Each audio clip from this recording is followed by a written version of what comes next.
Ladies and gentlemen, boys and girls, children of all ages, welcome back to the best damn professional wrestling podcast on the internet. I am, of course, one of your two hosts himself. Now, I know what y'all are thinking. That's not Magic Finger sitting there.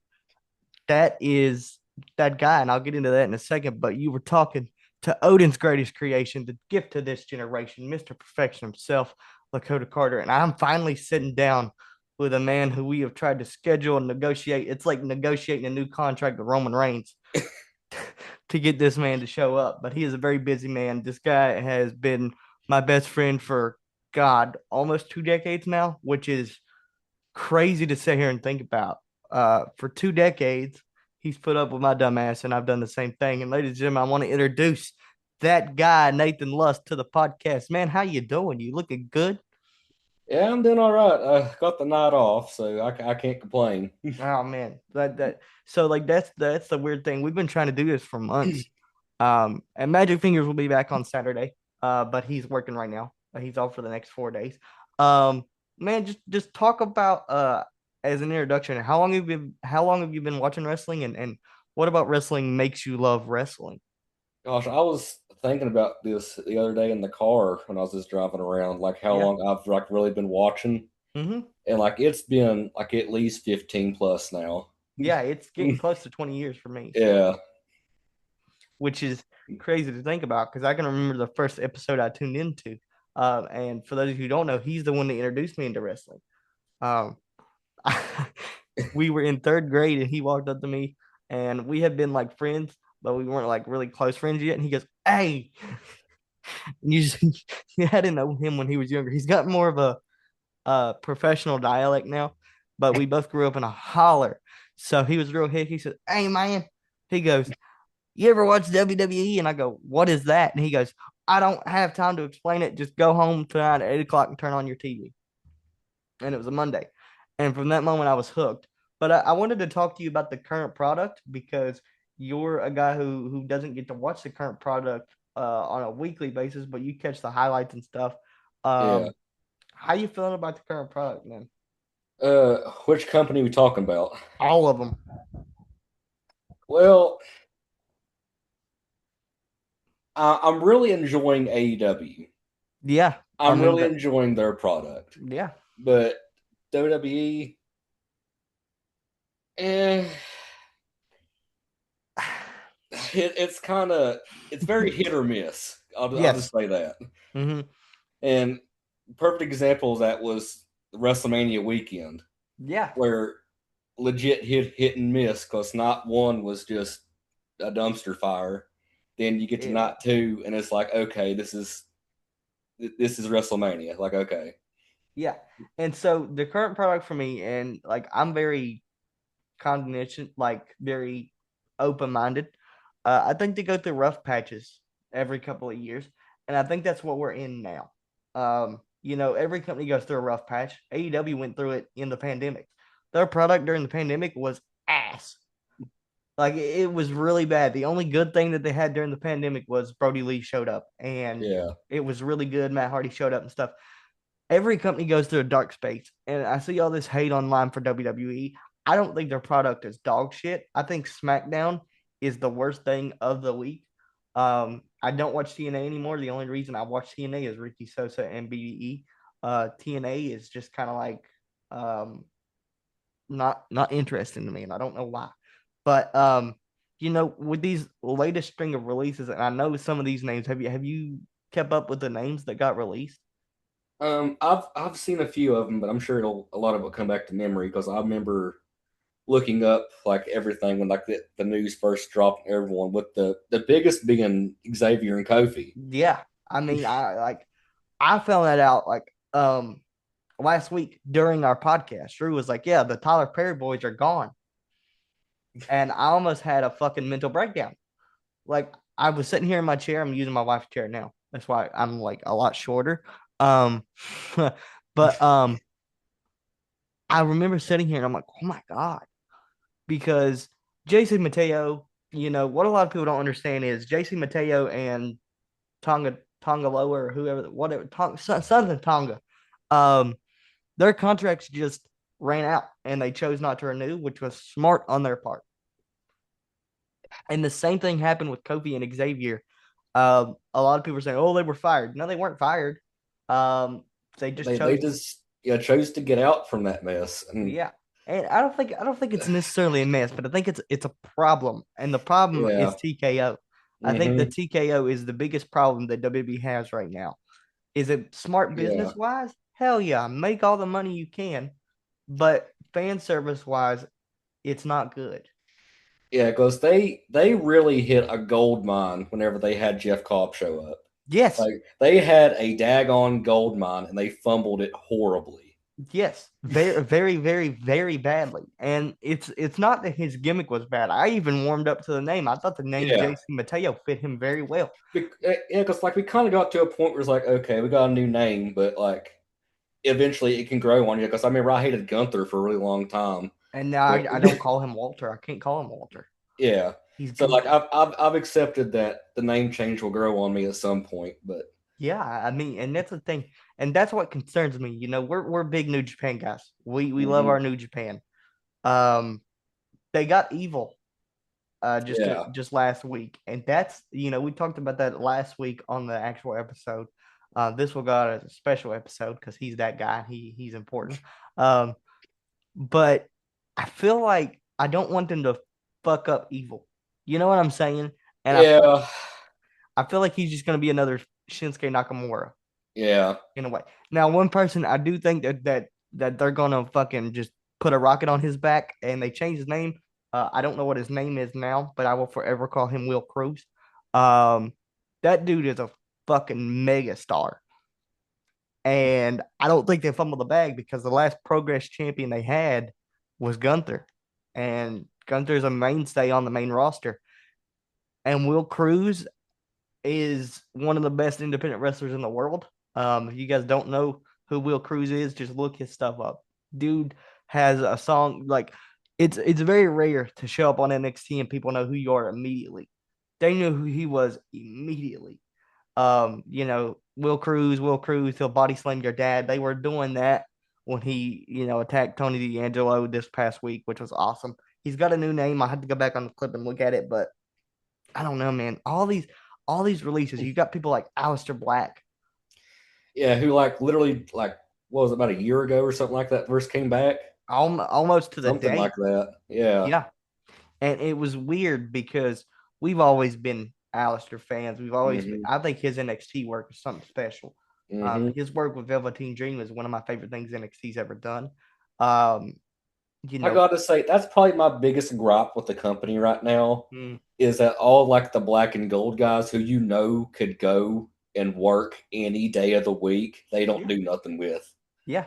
And it makes me angry. And I thought with Triple H, he was the godfather of black and gold. We don't give him credit, but he was.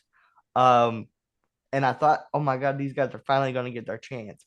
A guy that wasn't on this release table and we'll talk about the potential of these guys being released and the good of it because there is good out of it because there's one thing that we'll talk about in a second that I know Nate's grinning from ear to ear just thinking about. Um, One guy that wasn't on that list that really surprised me was Johnny Gargano.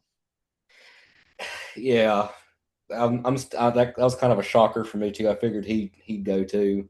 Now, don't get me wrong, what he's doing, like a lot of people are like, oh my God, it's so stupid. He's brilliant. The dude is that he could take a gimmick. He could probably make the fucking TL Hopper gimmick work. He could be a plumber and make it work. Yeah, Um, he's part of that elite set of people that can you give them a pile of crap and they'll turn it into something. yeah, and he's doing that. Like with the Yeah, planking, it's hilarious. It is one of the best things on SmackDown.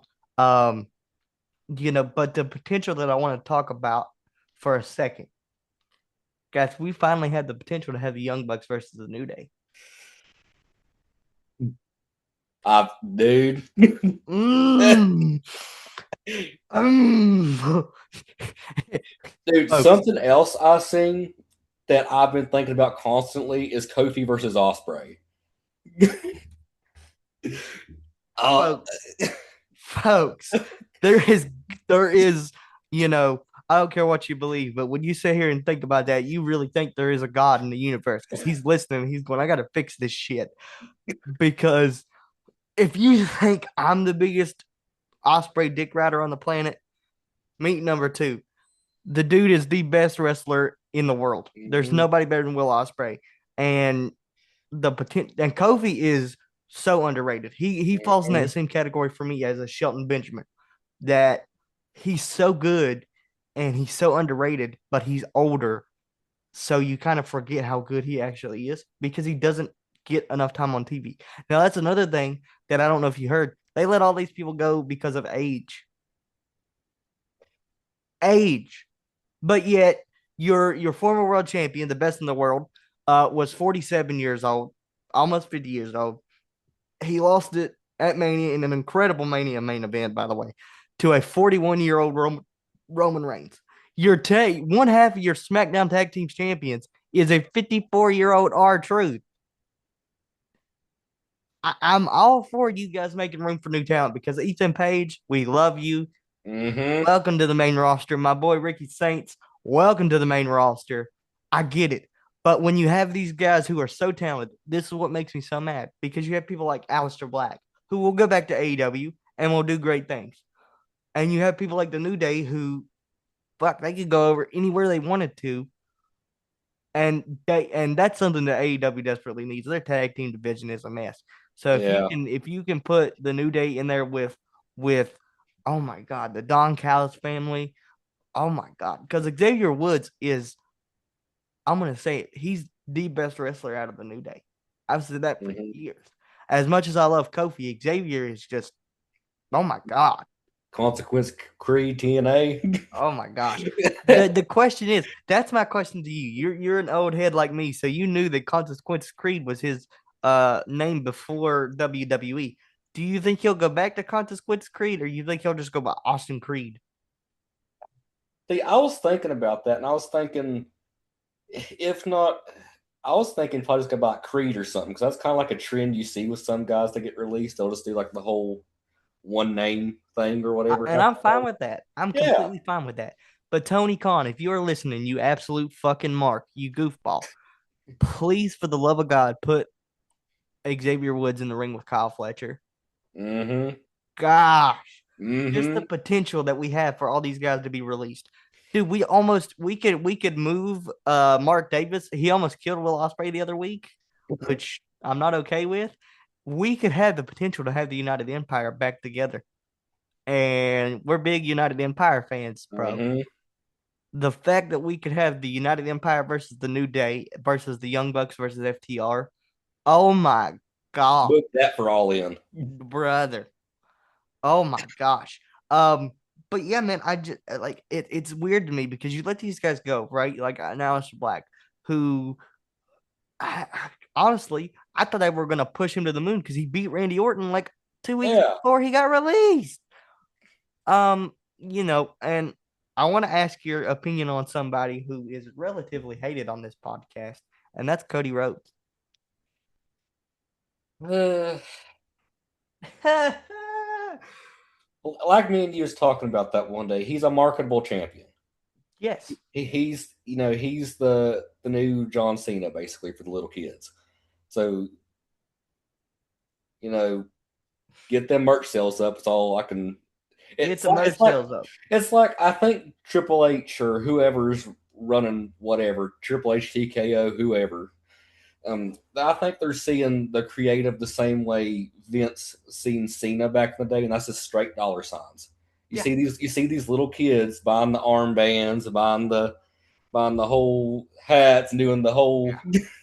we've spent 1,000+ dollars. I mean, our parents have spent thousands and thousands of dollars on John Cena merchandise. So it's just like, well, if they're going to keep paying out the hind end or going to put the strap on this guy, why don't we just put it on him again? But here's the thing with Cody, and I know your wife who is probably passed out right now, but Hmm. she's a big Cody mark from my understanding. Yeah. Um, I mean, I I like Cody too. I just don't really, as a champion. No, he fucking sucks. I'm gonna tell you a quick story. The moment I knew that I loved his wife and that I would fight somebody is we were in the car one day, and this is the first time I met her, and we were talking about wrestling, and I said Roman Reigns is the greatest of all time, and she looked at me with the most sincere look on her face, and said, "What has he done for the business?" And I and I looked at Nate and I about passed the fuck out because I'm like, wait a second, you're wearing a Cody shirt. Like we were having an argument in the car first day we met. I said, "You're wearing a Cody shirt. The only reason he's in the position he is because of who his daddy is." And she just looked at me and was like, "Yeah, what did Roman do?" I said, "He held the title for 1,500 days." "Yeah, with interference." I said, "You can't take away what has Cody done? Been Stardust?" And it was just one of the best things that I can put in my memory, because when we all have kids one day, they're gonna be Cody marks. I can see it now. I'm gonna have to buy a lot of weight belts and a lot of American Nightmare merch, and I don't want that. I don't want that at all, because he's better at the chase than as champion, and his father was the same way. We don't remember Dusty as champion. Remember, the Hard Times promo, which was him going after Ric Flair in the belt. Cody is the same way. Not saying that Cody couldn't do good with the belt, but they need to turn him heel. Oh yeah. I need Ring of Honor Cody Yeah, in I this. was, I was about to say that Ring of Honor Cody, dude, that would feed Yeah, generations. bro. If we get Cody Rhodes in a WWE ring and somebody goes, "Where's your sexy ass wife?" and he goes, "Who said that? Who said that? You You guys want want to see Brandy? Brandy? You You don't don't deserve to deserve see Brandy. Brandy." He's so good. But another round of releases, and this really bothers me, and I know you're not a big as a fan as I am, but the Wyatt Six, man. Missed opportunity. Complete. They had like yet again. It's like with all these other guys, you had gold when you first brought them in. Yes, Then you just progressively over time just squander it. arguably the best debut of the last 10 years. I mean, And their it's like debut was it's insane. like how did we get here? You know what I mean? Like Well, they kind of did that with Bray Wyatt in a way too. I remember being in a shoe carnival with my mom the day that he got released in 2022, and I had a mental breakdown. I was crying in the store, and she goes, "What's wrong with you?" And I said, "Bray just got fired." For those of you who don't know, which you watch this podcast every week, so you should know, Bray Wyatt to me is the most impactful, most how do I put in the word, influential person since a Hulk Hogan or a Stone Cold, because you didn't have to meet Bray Wyatt to have Bray Wyatt affect your life.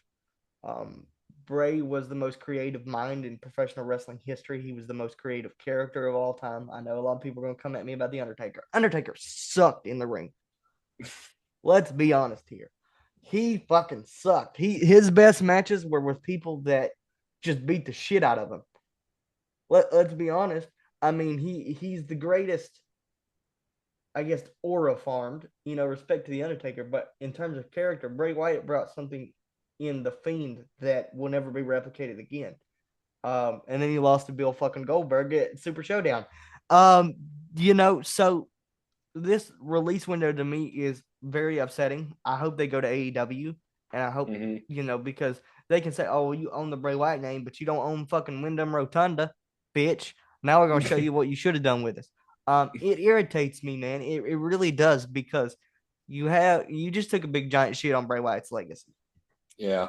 and you got people as much as I think they're talented. You have people like Axiom and Fraxium, Nathan Frazier and Axiom, who are still on the main roster and are still employed when the Wyatt Six isn't. That makes zero sense to me. And it just irritates the shit out of me. But what, as I bring this to a close, what are you looking forward to the most in the next couple months, and who's the standout star for you right now in professional wrestling? Well, in terms of what I'm looking forward to, I want to see what they do with Osprey in the next couple months. Yeah, so I'm gonna touch on that in a second. I'm sure you saw the clips. He's joined the Death Riders kind of a little bit. Yeah, I seen that. Yeah. How do you feel about that? Uh, I mean, he'll make it work, but I think it's I, brilliant, because only in wrestling can you have a dude break your neck and then be so desperate that you need the guy that broke your neck's help. yeah, You know what I'm saying? I just hope that whatever they do with him, it all correlates to him winning the title in Wembley. Oh, it's going to 100%. But the Because way that I would book it, we're all big MJF fans here. You know, this guy Mhm. is a huge MJF fan. Oh Like, yeah. huge.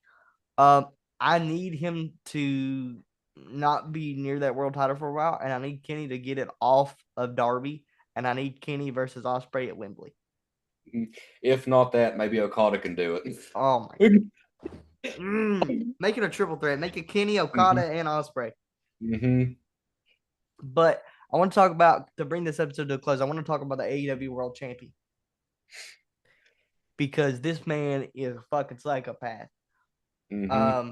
You know, Nate, we've said multiple times on this podcast that Darby Allin's going to die one day. Like, it's a foregone conclusion that he's going to fucking die in the middle of a ring. Like Ric Flair probably will when he's 70, 88 years old and he takes Hey, the bump. one more match. One more Man, match. fuck Ric Flair. Darby Keeps Allin. doing his 2011 Christian impression with that one more match.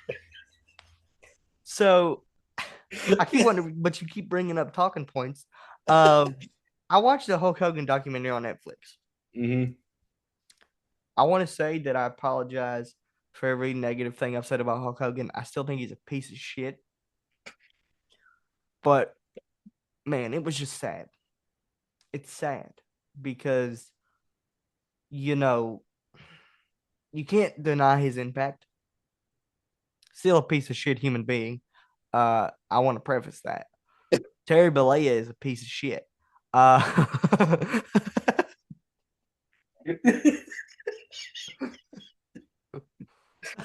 want to preface that, but I'm getting ready to put you over, Terry. Getting ready to put you over, brother. I watched this documentary and I cried at the end because this guy was the most famous person on the planet, without a doubt. He gave his body for wrestling. He had over 14 back surgeries, which, he says 46 or something like that, which is just a Hulk Hogan lie at this point. Just like him wrestling 400 days in a year. It's not fucking physically possible, Terry. Um, Oh, but that surgeon, you got me, brother. uh, dude, I'm gonna have to do an episode on all the Hulk. Yeah, that fentanyl got you is what got you. Um, but I cried at the end because it was just sad because everybody's like, oh, he was an icon. I got him crying, laughing so hard. He was an icon, but nobody wants to talk about how big of a piece of shit he was. I wanted that documentary. I wanted him to be like, yeah, I lied about all that. Slamming Andre, and then 6 days later, he died 4 years later, you dumb fuck. You slammed him and you weren't the first you weren't the first person to slam Andre. 50 people slammed Andre before you slammed Andre before WrestleMania 3 in fucking Mid Atlantic somewhere. And by the way, you didn't tear 14 muscles in your back. There's not even 14 fucking muscles in your back, Terry. Like, Jesus Christ. God, it irritates me. And that's something they didn't touch on the documentary, was all the Hulk Hogan lies. He talked about shooting fentanyl and, all this. And he talked about doing dope and everything. Cool. That's great. But I need you to acknowledge you're a lying piece of shit. Like, that's what I need you to acknowledge. You're not as bad as Bill Goldberg. You're not as bad as Bill Goldberg, but you're still a piece of shit. And that's what I need you to acknowledge. And you didn't, because you fucking died because of fentanyl, brother. Um, but I'm gonna bring this episode to a close because I want to go play Fortnite. Nate, I want to thank you for joining me. Mm-hmm. We got to do this more often because Oh yeah. I think, um, I think it's gonna be interesting. You got to meet Drew. Drew is a special son of a bitch. Um, and he's a lot like us. He's just blunt. Him saying about the Stephanie Vaquer and Liv Morgan situation about her hitting the TV, and that's how Shawn Michaels got his lazy eye. Like, there's so many things that Drew has said on this podcast that are just brilliant. But I want to thank Nate for joining me. I'm probably gonna go live on TikTok, so if you guys are on my TikTok, go watch our antics on Fortnite. Thanks, Nate. I want to thank you guys for joining us. Wrestling is beautiful, And I want to preface this by saying, fuck Terry Bollea, fuck Bill Goldberg, and the day that I will say it publicly, and I'm probably gonna get blamed for this. The day that Bill Goldberg dies, I'm getting a celebration cake, and I'm partying. Yeah. So I want to thank you guys for watching the podcast. I'm gonna go play some Fortnite. Oh, One more thing. Tony Khan push Osprey to the moon. Put the belt on him. yeah, push him to the moon, you fucking mark. But we love you guys. Thank you guys for watching, and we'll catch you guys in the next episode. My mouse is dead, y'all. I gotta use my touch screen. I hit 3 buttons.